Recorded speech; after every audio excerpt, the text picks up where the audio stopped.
Hello and welcome. I'm Caitlin Boytek, the host of the Self Love Podcast, Quality in You, and I'm so excited to have you all with me here today with our special guest, Suki, a self-love coach from Canada.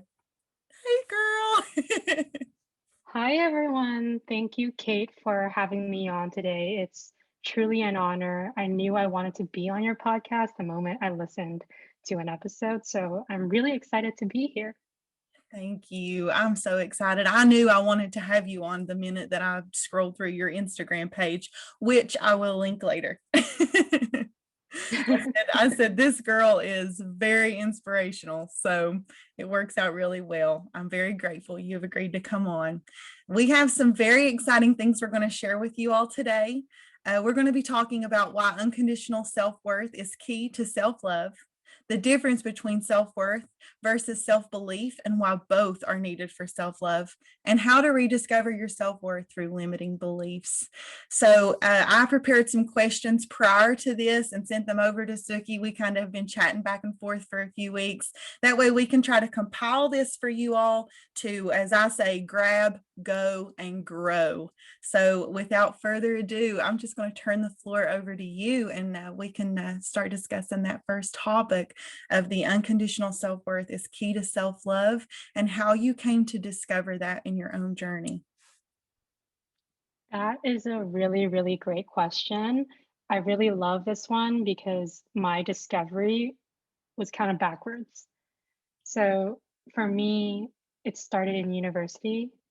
And before I begin, I want to clarify that the way I see self love is the foundation in which we show up for everyone and ourselves every day.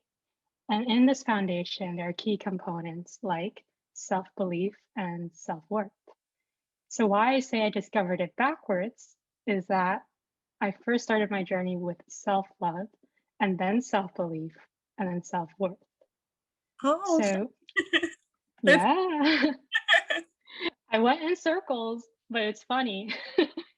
So, in university, I really feel like I had it all. Mhm. You know, as a student, I had a good GPA.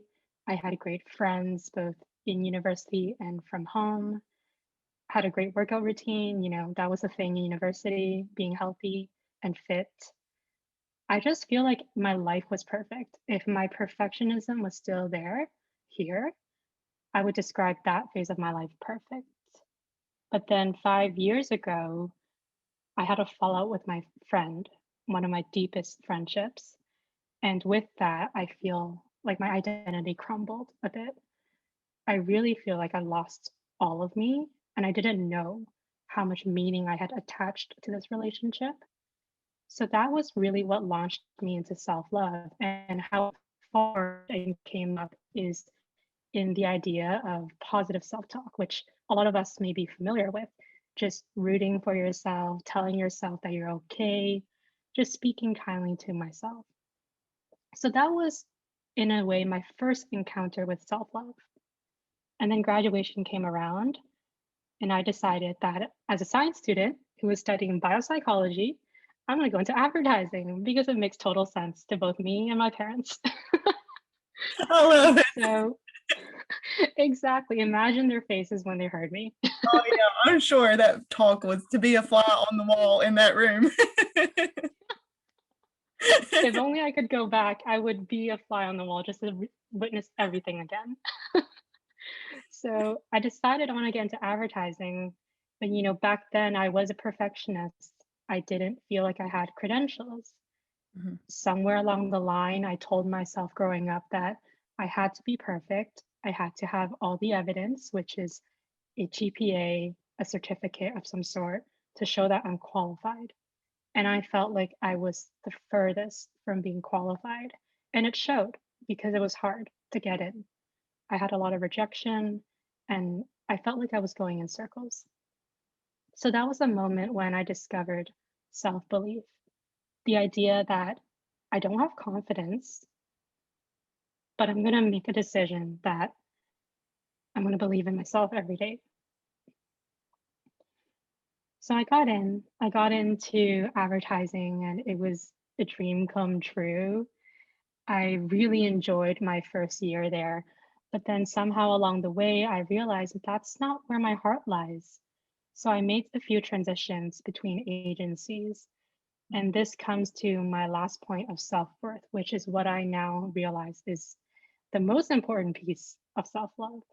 And this came up when my life looked great.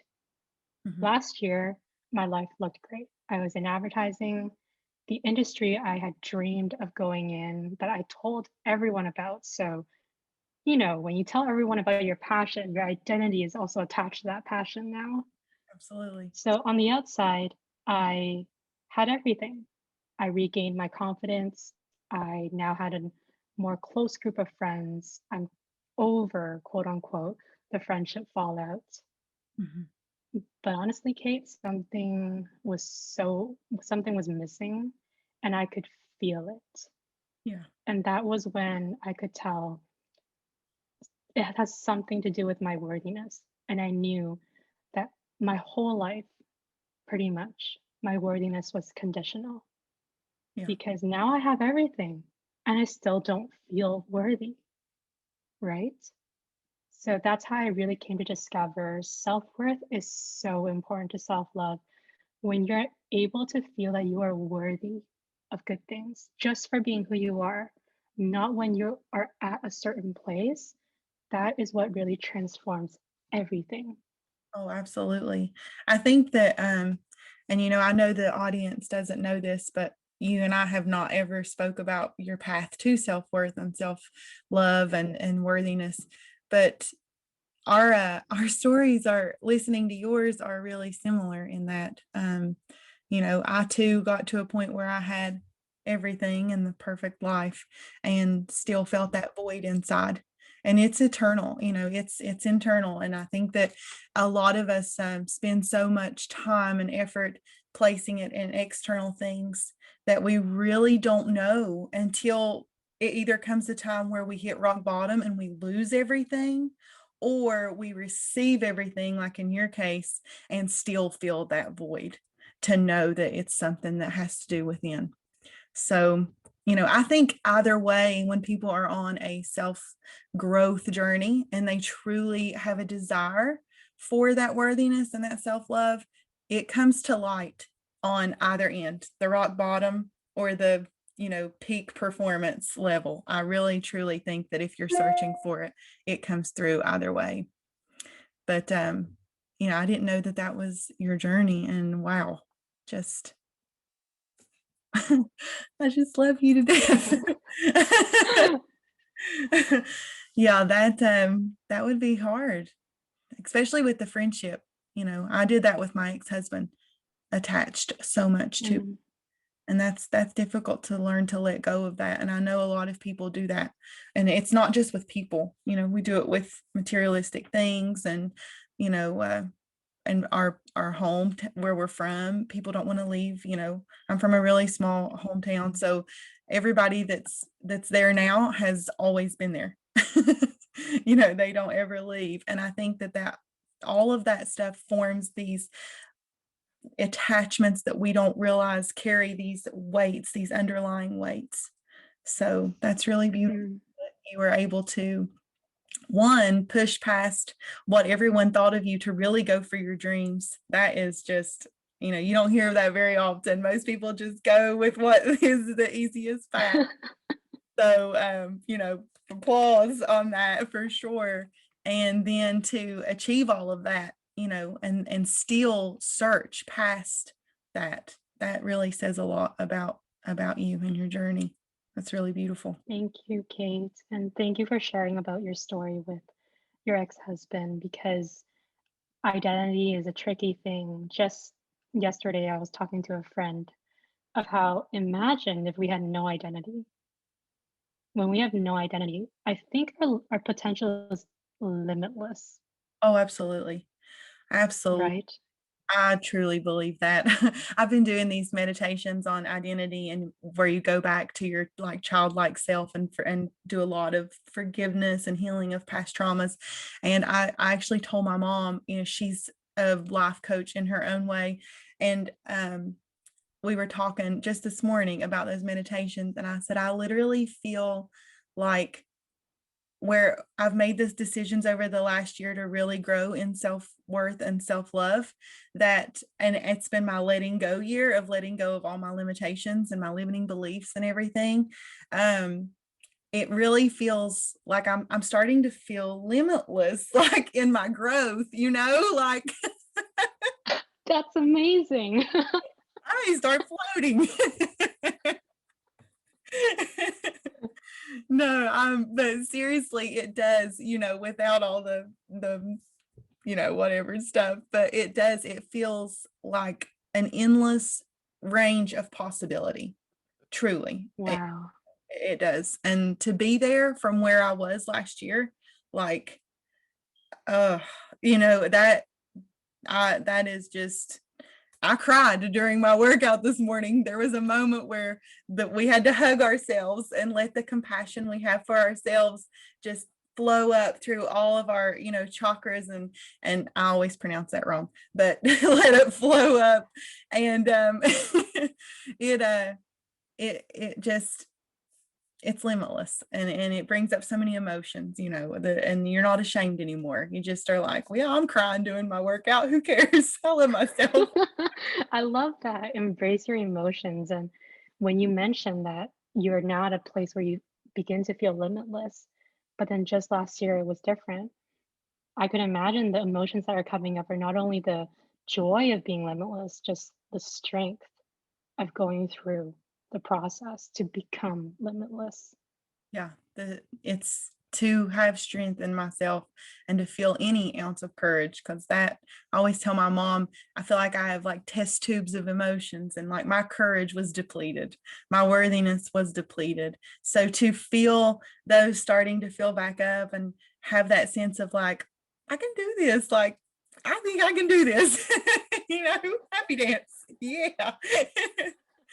And it sounds like you're there also, with your journey to get to that place of courage for you. I mean, I'd say that probably started when you had the courage to approach your parents, and then you probably just built upon that from, just guessing.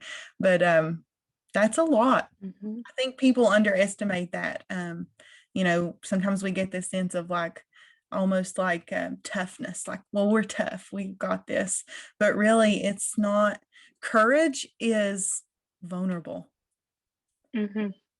That's such a different opposite ends of the spectrum for some people to grasp onto, but it is. You have to become vulnerable to be able to stand strong. And that, I truly believe that. So, since we're, talking about this worthiness and these beliefs that we have on ourselves, let's talk about why both are needed for self-love. Self-belief and self-worth. Yes. Okay, so I kind of always see it this way. I know self-belief is super attractive to a lot of people my age, especially in their 20s, because we're all trying to go for things. We're trying to achieve our goals, and self-belief is this idea that I can do anything. I'm my potential is limitless, even if I don't see the reality. That is absolutely amazing.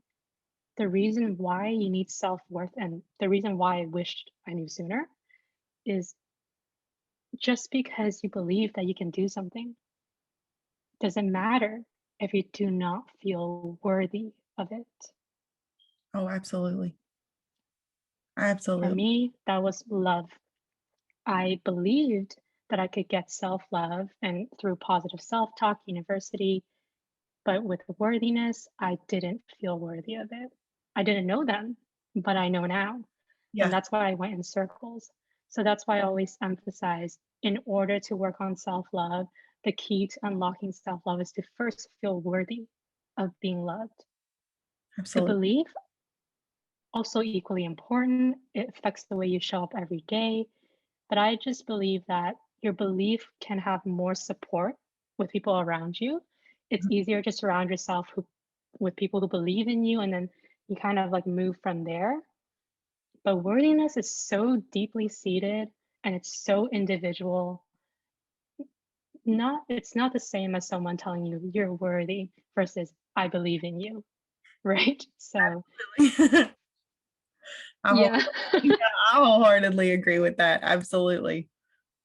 That's definitely a very big process that I think everyone needs to really focus in on, building the self-worth for the self-belief.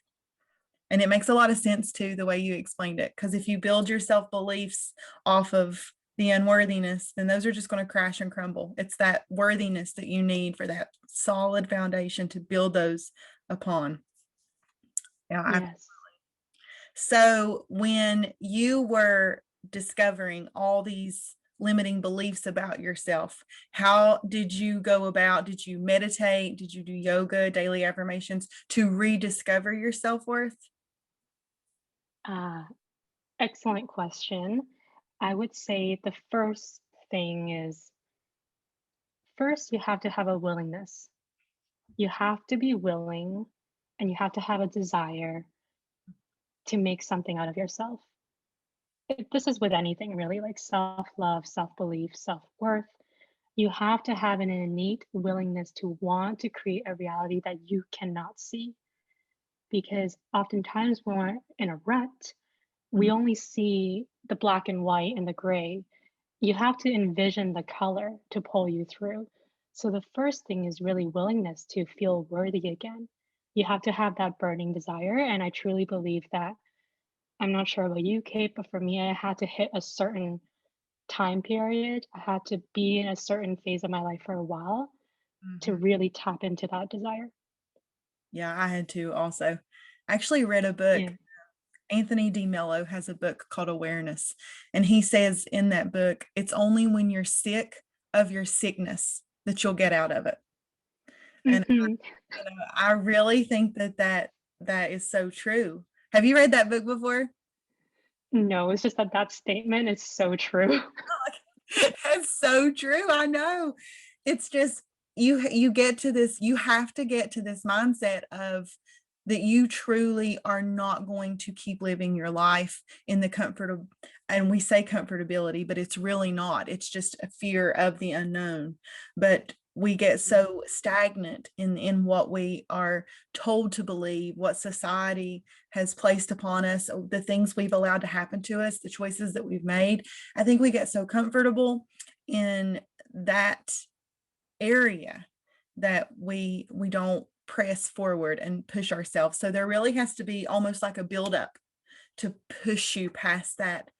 You know, you have to break past that point to say, okay, I'm going to propel forward and search for something. You know, this doesn't work. That was for me. Mm.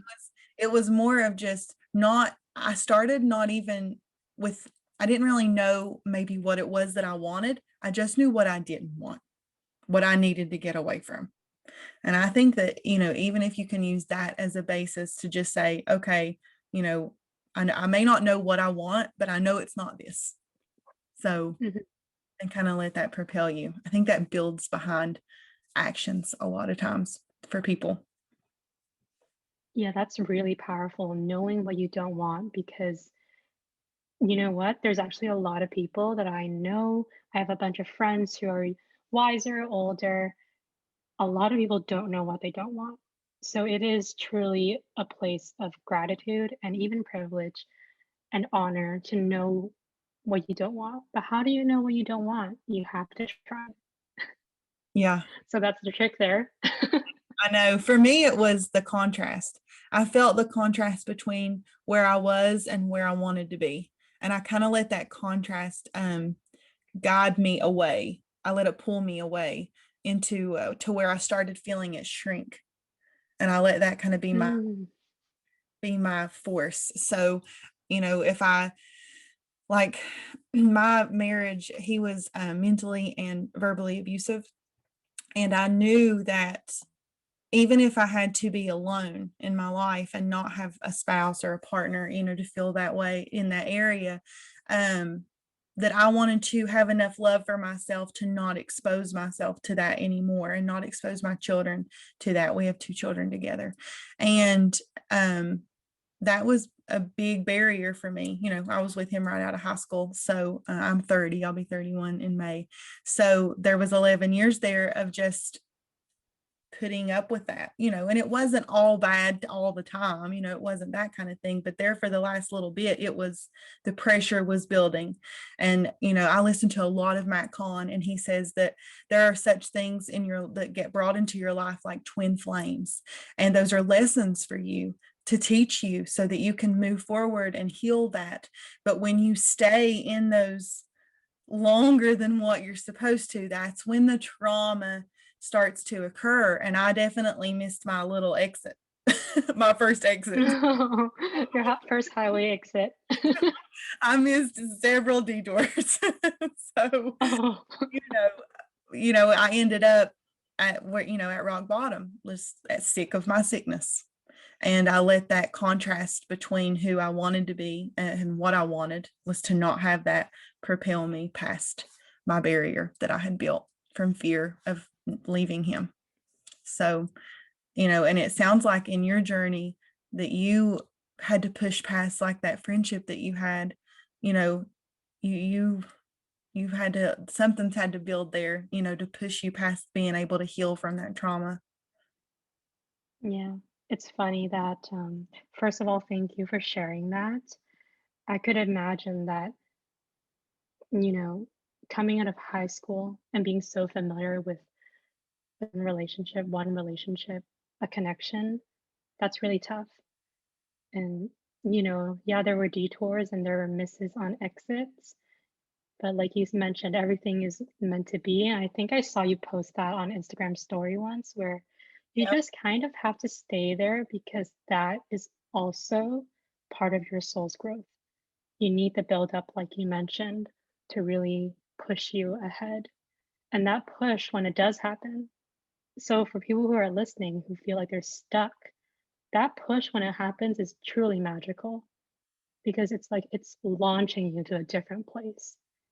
And it might have been different if you did get your first exit.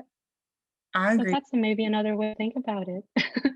with that. Yeah, definitely. It's your push is your Hogwarts letter. I'm a huge Harry Potter fan. I'm a huge Harry Potter fan too. We just keep finding things. Yeah, I totally agree with that. Yeah, I don't know that had I had not went through it as long as I did, and I'm by no means saying stay in an abusive relationship. I think that when the abuse in any form starts, that's when your lesson's done and you need to remove yourself from that situation. I stayed past that point, and I would not ever advise. I don't like to give advice, but I definitely would give advice to not do that. If you're listening and you happen to be in that situation, there are multiple spiritual teachers, Sadhguru and Matt Kahn and Joe Dispenza, who speak on the emotional, verbal, and physical abuse aspect, and they all say the same thing. You can learn your lesson from that situation up until that moment of abuse, and then that's when that you'll learn your lesson somewhere else. Go ahead and get out of that situation. But for me, it definitely propelled me into it, rocket launched me into self-growth. I felt like I had wasted and missed so much time that could have been invested in learning about awareness and self-love, that I just consumed everything in it. Even my career. This podcast is a career choice that I decided I'm going to start sharing this with everybody and bring people on with different stories to help people grow. And I think that it's really a beautiful journey once you're ready, and once that buildup pushes you, once you get your Hogwarts letter and you go after it. It's Yes. beautiful. But I I think that another thing when you're in this journey, and I don't know if this has happened for you, I'm sure that you're going to agree with me on this. You run into a Mhm. lot of like-minded people, just like you and I just crossed paths randomly. I mean, you're from Canada. I'm from Southern West Virginia. We didn't know each other prior to this at all. And you really start meeting people that share similar beliefs, similar value systems, and have went through so many similar things in their own way that it really makes the journey all that much more beautiful. Yes, absolutely. Me too. And I believe I met you through Erin's 21-day Oh, yeah, challenge, I did. correct? Yes, Yes. that's it. The raise your vibration challenge was absolutely life-changing for me. I love Thank you, Erin. things there and Dowdy. Yes, and when I first connected with like-minded people, I was in awe at how many people out there who felt and thought the same way as me, because my whole life I felt like I was calling into the abyss. No one was responding. And here's the thing, it's not that everyone around you in your life, close to you, has to think and feel the same way, but when your journey is a spiritual journey and it requires a lot of healing, support, courage, and growth, it means everything to know that someone else is going through it too, and that you guys have each other's back, or else you're going to feel very alone. And I think this is also tying back to why you're here, why I'm here, which is really sharing our message, because our message is not just about us, it's something much bigger. It's a shift in the entire world. Oh, I absolutely agree. I think you can feel it on all areas, definitely. I think there's been a total vibrational shift um within the last couple months. And I think it's beautiful. This is definitely not awareness and the self love and self growth journey. This isn't really something that's very, I'm just going to like quote, popular in my area. Not a lot of people that I know of now, they could be doing it in their own way at home and stuff, and I just not know. But from my experience of being out in the public with it, it's not something that is really popular in this area. So I agree with you wholeheartedly. It's beautiful to get involved in these groups to where you meet like-minded individuals and form friendships based out of those. And it leads to stuff like that. Yeah. Wonderful. I love it. I'm so glad that you came on today. And I'm definitely going to have you back because I know that we can go so much deeper. You know, we both had, this was kind of scheduled, it was rescheduled by me because I double booked, but but we wanted to make sure that we made it quick and easy for you guys to grab onto, and really just an introduction to the self-worth, the self-love, the limiting beliefs, kind of give you a little insight to both of us. And I just really wanted the opportunity to bring you on and just share some of your beautiful light with all my listeners because you're so inspiring. And I can't wait to have you back on to talk more and dive deeper into some of these topics for people.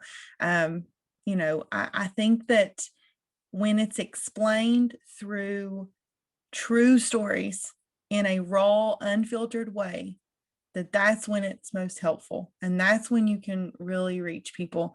And you have such a beautiful way of doing that. So thank you so much for sharing that with everyone. Thank you, Kate, for having me. It's honestly so lovely to chat, and you're right. I got the feeling once we started talking, oh, this can actually go for a really long time. So Yeah. I'm really excited. Yeah, I know. Once we started the ball rolling, and so to speak, I was like, yeah, we have a lot in common. I'm gonna have her back on.